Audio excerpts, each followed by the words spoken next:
Okey ya. Assalamualaikum, salam sejahtera, salam kuasa ketiga. Jika audio jelas, boleh tolong maklumkan di ruang komen, share ramai-ramai dan sertai Telegram saya ya. Telegram Regi Jesse Rita Udin ya. Pergi ke Telegram, cari Regi Jesse Rita Udin dan sertai. Okey, korang tahu saya ni bukan jenis yang akan terbawa-bawa dengan mana-mana isu yang timbul. Saya akan memerhatikannya secara rasional dan saya akan mengulasnya tanpa tertekan untuk memihak sesiapa ke apa ke, tanpa mengira anda marah dengan ulasan saya dan sebagainya. So dulu saya diminta ulas isu kapal China yang didakwa berlabuh atau memang berlabuh di Pulau Pinang, dan dia adalah kapal perang, didakwa kapal perang, dan ada beratus ke berapa ke yang telah turun, kemudian diberi sambutan yang hebat, meriah dan sebagainya, dan kebanyakannya pelatih. Okay? So isu itu berlaku. Saya elak nak ulas sebab saya tahu anda akan terbawa-bawa dengan pihak tertentu yang membawa isu ni dengan cara tertentu, dan ramai akan harap saya mengulasnya ikut rentak tertentu. Itu saya tak suka ya. Saya diharapkan untuk mengulas ikut rentak tertentu. So jadi saya elak ulas. Tapi bila terlalu ramai minta ulas, saya ulas. Dan kini benda sama berlaku. Saya dah senyap sekian lama isu kibar bendera ya, kibar bendera oleh di dalam satu event perarakan anjuran Persatuan Kebudayaan Guangdong di Ipoh. Actually di dataran menara Teluk Intan ya. So memang di dalam perarakan itu ada peserta dari China yang telah mengibarkan bendera China. Itu telah dijadikan isu. Okey, so orang minta saya ulas. So awak dengar ulasan saya dan kemudian awak fikirkan ya.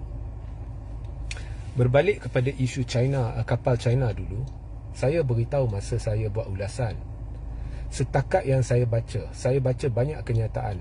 Saya baca kenyataan aktivis, saya masuk grup WhatsApp, Telegram dan sebagainya. Saya baca kenyataan, komen-komen.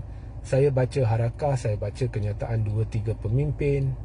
So saya khusyuk membaca isu tu untuk cuba dapatkan apakah isunya. Dan saya tak dapat ya. Ya, memang kapal perang ada pelatih di sana berlabuh di Pulau Pinang. Nah, itu bukan kali pertama kapal berlabuh. Kapal perang dari negara asing berlabuh, bukan kali pertama. Ianya ada berlabuh masa zaman Najib, zaman sebelum itu, zaman selepas itu. Malah selepas insiden kapal China berlabuh di Pulau Pinang, ada lagi satu kapal perang dari negara lain yang telah berlabuh. Saya tak tahulah dia berlabuh di mana, Port Klang ke mana, tapi dia berlabuh juga.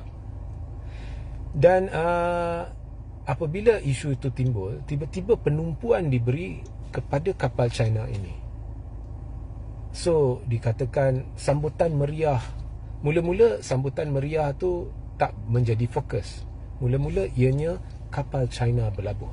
Saya tahu, saya meneliti kronologi kenyataan-kenyataan. Dia tidak bertumpu kepada kapal berlabuh berapa lama, meriah, tak ada. Yang tu sikit, ada tapi sikit. Tumpuannya kapal perang China berlabuh. Itu masalah. Kemudian bila saya highlight, saya utarakan bahawa ini bukan kali pertama kapal perang berlabuh, ini perkara biasa.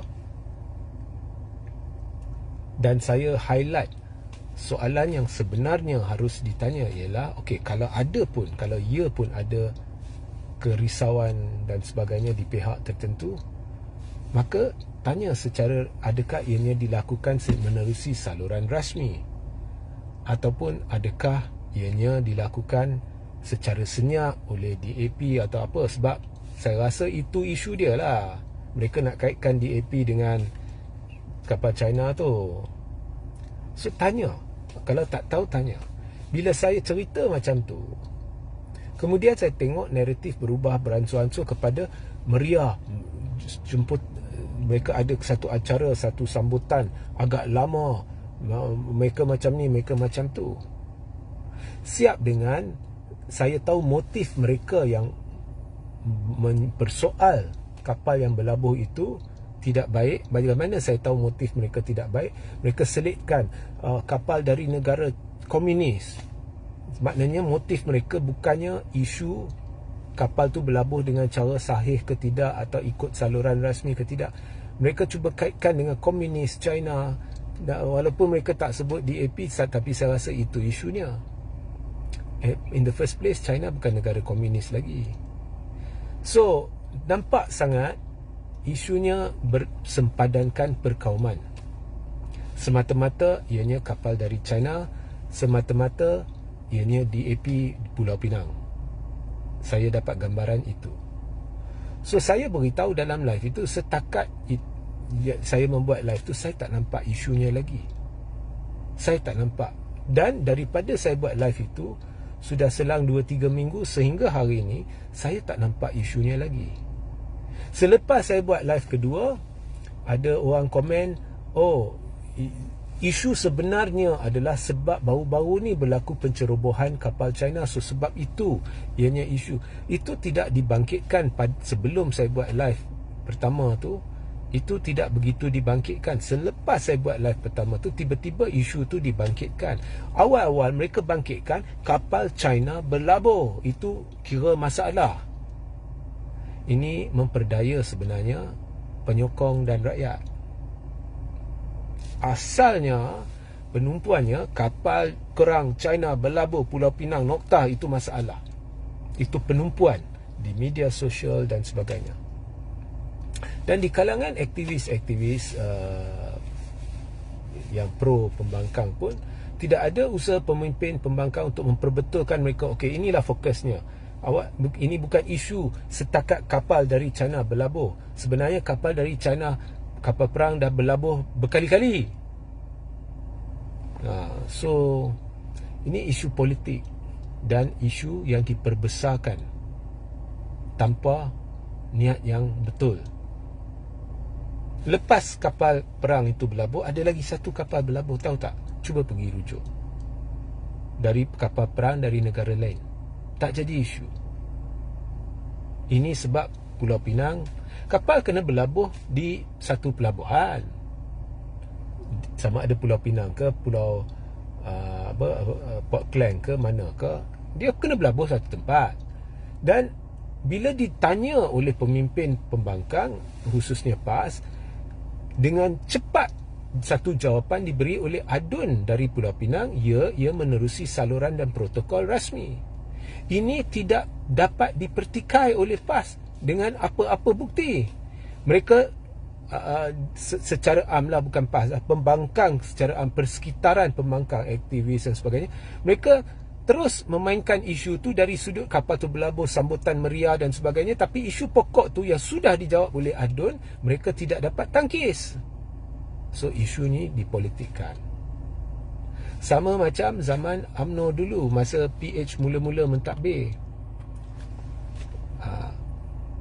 Saya pro Najib masa tu lah, 2018 sampai bulan September. Ya. Okey, Rim Karim, sebenarnya puak ini semakin melampau. Kerajaan sebelum ni tak menampak puak ini besar kepala. Okey, kau kata puak ini melampau dan sebagainya. Ya, banyak benda melampau berlaku, saya tahu. Tetapi jangan campur adukkan. Kita sekarang bincang isu kapal, isu bendera. Kita berhujah. Ini perbincangan emosi tak akan membawa sebarang hasil. Saya dulu-dulu berbincang secara emosi, salah. Ya. Masa kritik ni, kritik tu beremosi, it's wrong. Ya. So Bila campur adukkan, awak tak akan berfikir secara rasional. Awak hanya akan bermotifkan nak serang. Dia ni musuh. Nokta, kami nak serang. Apa jua sikit pun orang boleh uja kamu, walaupun faktanya silap.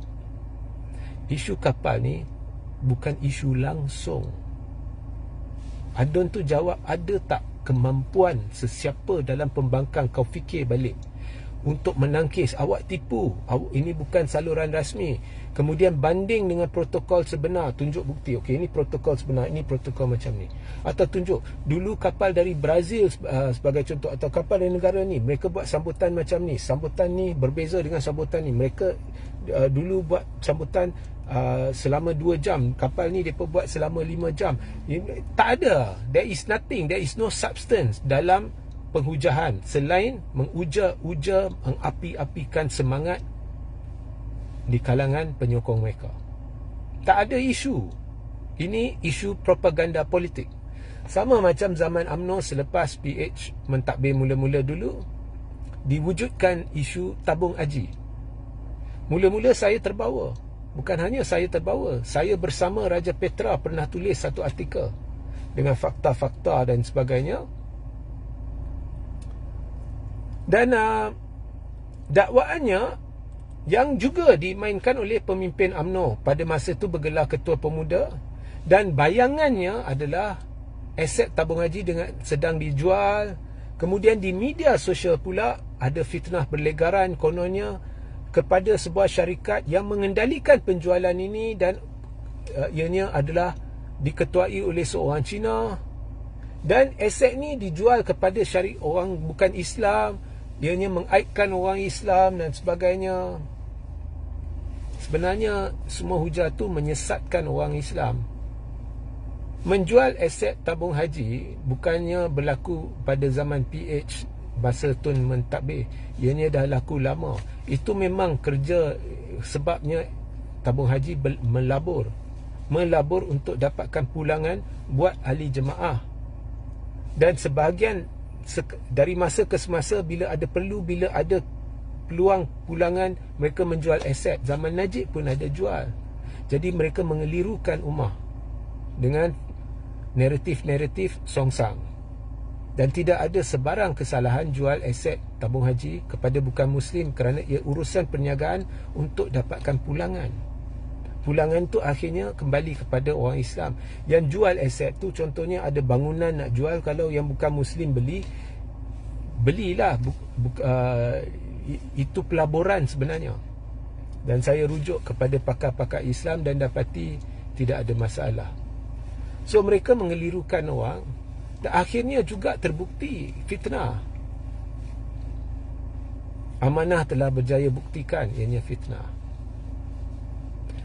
So bendera China ni ada satu perarakan berlaku di Perak oleh satu persatuan persatuan kebudayaan Guangdong, dan ada peserta China dan mereka mengibarkan bendera China. Now kalau saya pergi ke negara asing dan ada satu komuniti Malaysia, dan tiba-tiba di negara asing itu, contohnya di Amerika, ada perayaan hari raya terbuka di satu kawasan, dan saya pergi ke sana bersama komuniti Malaysia, kami 200 orang sebagai contoh, dan kita akan berada dalam satu suasana teruja, meriah, dan ada semangat kekitaan. Dan kalau saya ada bendera Malaysia, saya akan kibarkan. Adakah saya langgar undang-undang? Tidak. Sebab pengibaran tu adalah semangat kekitaan dalam pada kita berada dalam satu perayaan. Kalau ada peserta China, mereka mengibarkan dalam satu perarakan, mereka ramai jumlahnya, dan mereka mengibarkan bendera China dalam atas semangat kekitaan. Siapakah kita untuk sanksi atau berburuk sangka semata-mata kerana mereka dari China, ya, dan menimbulkan teori konspirasi seolah-olah kita betul bahawa ini terancang oleh pihak persatuan. Itulah gambarannya. Sebab kalau itu bukan gambarannya, jadi apakah isunya? Tapi kalau itu gambarannya, mana buktinya? Nampak? Kalau ada satu kumpulan besar dalam stadium dan mereka adalah kumpulan dari Brazil, dan tiba-tiba mereka mengibarkan bendera Brazil, saya jamin anda ini tidak akan menjadi isu. Dan tindakan mereka tidak akan melanggar undang-undang. Tapi kalau saya pergi mengibarkan bendera China dalam satu event rasmi, sama ada anjuran saya ataupun anjuran orang Malaysia,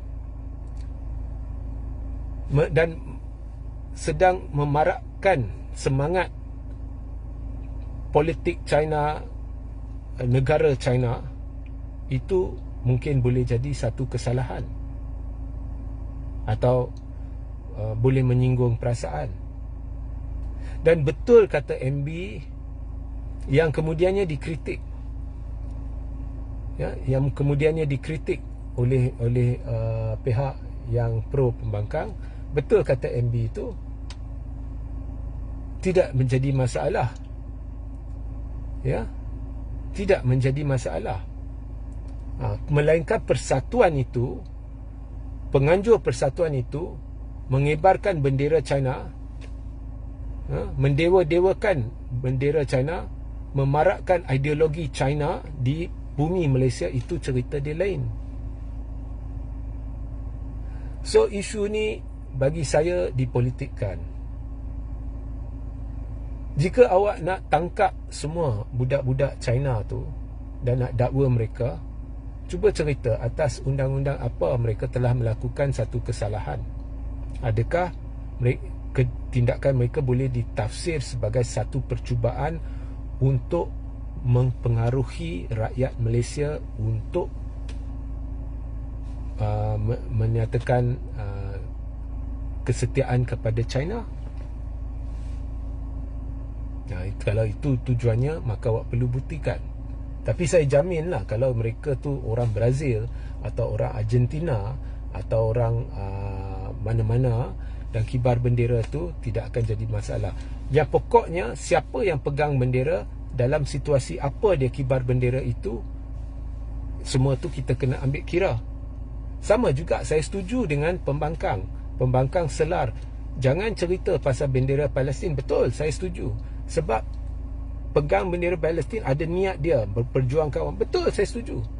So kita kena tengoklah setiap insiden apa sebabnya pegang bendera, kibar bendera, siapa yang pegang, dalam suasana mana, semua kena lihat niat dia apa, ya.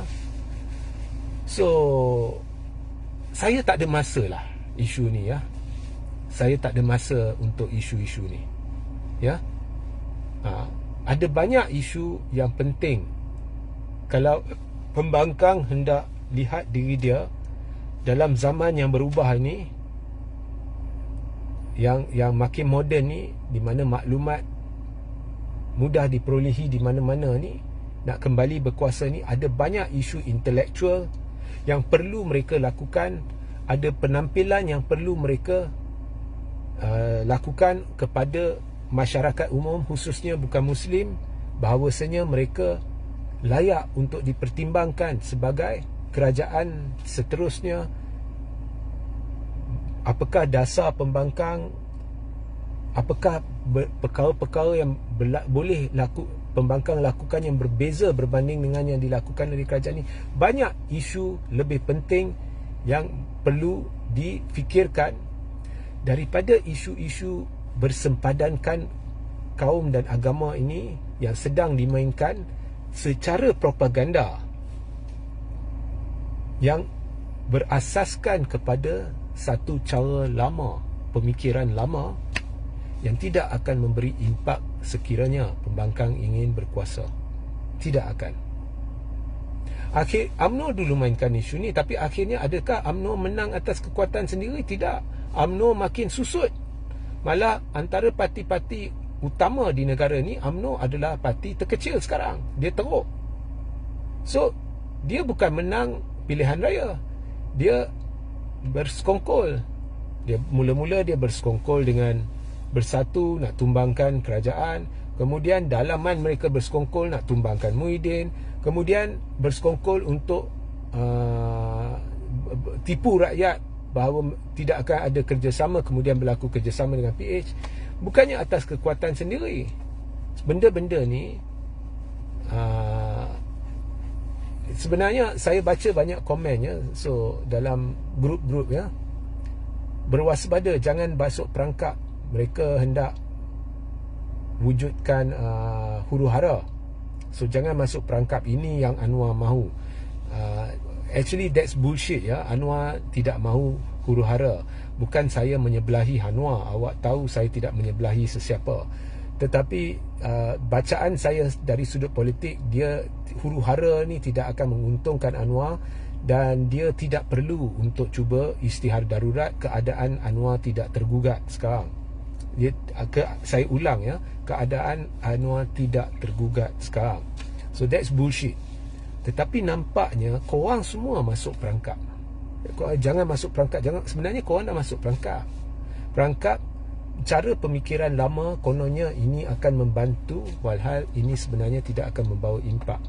Kalau ada pun membawa impak jika ianya dibawa oleh pemimpin tertentu dari UMNO. Okey, contohnya Dr. Akmal tiba-tiba bercerita perlu siasat babak bendera China ini. Well, setakat ini apa yang Dr. Akmal buat telah gagal untuk menarik undi Melayu kepada UMNO. Tapi mungkin lama-lama ianya akan menarik sedikit sebanyak undi Melayu kepada UMNO. I don't know. Okey. Tetapi maybe. Sebab UMNO dia perlu tarik bukan hanya pengundi Melayu muda, dia perlu tarik balik pengundi Melayu veteran atau yang lebih-lebih tua ni untuk kembali kepada UMNO. Mungkin benda ni akan berhasil dalam jangka masa yang lama. I don't know. Tapi untuk pembangkang ia tidak akan berhasil sebab Melayu majoriti dah bersama pembangkang. Ya, your target is no longer Melayu sebenarnya. Kalau awak dapat sekarang pembangkang dah lebih kurang maksimal 75 hingga 80%. Kalau awak dapat tambahan 5% Melayu sekalipun, awak tidak akan mencatatkan peningkatan yang besar. Ya, melainkan awak boleh dapat 90 hingga 95% Melayu sokong perikatan. Baru benda tu boleh mencapai perbezaan. So you're not going to accomplish that. So target awak adalah pengundi atas pagar, golongan muda, Melayu dan khususnya Cina. Dan segala apa yang dilakukan sekarang ni hanya menakut-nakutkan target sebenar. Ya. So melainkan awak nak menjadi kerajaan menerusi percaturan, tiba-tiba UMNO bekerjasama dengan perikatan jadi kerajaan, itu bolehlah. Tapi melainkan awak melakukannya dengan komplot begitu, awak tidak akan jadi kerajaan. So pembangkang dia tidak ada kekuatan menentukan lanskap suasana politik negara masa depan. Ya. Dan isu-isu ini sedang membuang masa umah. Ya. Setakat yang saya nampak, isu kapal, isu bendera, tidak ada sesiapa yang telah berjaya meyakinkan saya berlaku satu isu. Yang dimainkan propaganda sentimen. Biasanya sentimen semua ni saya dah tak layan dah. Ya. So itu sahaja. Wan Mokhtar mana dia? Kalau mana dia? Wan Mokhtar. Kalau saya kat negara lain, saya akan kibar bendera Malaysia bersama bendera negara tersebut. Well, you can. But you also can kibar bendera Malaysia jika awak bersama satu komuniti Malaysia. Contohnya ada perayaan Hari Raya sana, dan awak satu komuniti Malaysia, atas semangat kekitaan awak kibar bendera Malaysia. You can. Kalau awak secara peribadi nak kibar juga bendera mereka, itu hak awak. Ya. Tapi tak salah awak kibar bendera Malaysia dan awak tak tak langgar apa-apa undang-undang.